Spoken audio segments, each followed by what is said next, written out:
வணக்கம் நண்பர்களே. நாம் தினமும் சாப்பிடும் உணவுகளே நம் உடலை ஆரோக்கியமாக வைத்திருக்கின்றன. ஆனால் செரிமான அமைப்பு சரியாக செயல்படாவிட்டால் பல உடல்நல பிரச்சனைகள் ஏற்படலாம். இயற்கையாகவே வயிற்றுக் கொழுப்பை குறைக்க உதவும் 10 சிறந்த உணவுகள் பற்றி தெரிந்து கொள்வோம். ஆப்பிள் செரிமானத்தை சீராக்க உதவக்கூடும். இஞ்சி அஜீரணம் மற்றும் குமட்டலை குறைக்க உதவலாம். வெள்ளரிக்காய் உடலுக்கு நீர்ச்சத்தை வழங்க உதவும். கீரை வகைகள் நார்ச்சத்து நிறைந்து குடல் ஆரோக்கியத்திற்கு உதவக்கூடும். முட்டை புரதச்சத்து வழங்கும் நல்ல உணவு. ஓட்ஸ் நார்ச்சத்து அதிகம் உள்ளதால் செரிமானத்திற்கு உதவலாம்.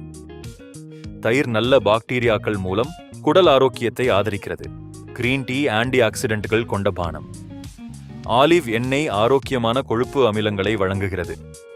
பெர்ரி பழங்கள் வைட்டமின்கள் மற்றும் ஆன்டி ஆக்சிடென்ட்கள் நிறைந்தவை. குறிப்பு: ஆரோக்கியமான உணவு முறை, போதுமான தண்ணீர் குடித்தல் மற்றும் உடற்பயிற்சி ஆகியவை செரிமான ஆரோக்கியத்திற்கு முக்கியமானவை. உடல்நல பிரச்சனை தொடர்ந்து இருந்தால் மருத்துவரை அணுகுங்கள். இதுபோன்ற ஆரோக்கியமான தகவல்களுக்கு ஹெல்த் இஸ் வெல்த் சேனலை ஃபாலோ செய்யுங்கள். நன்றி.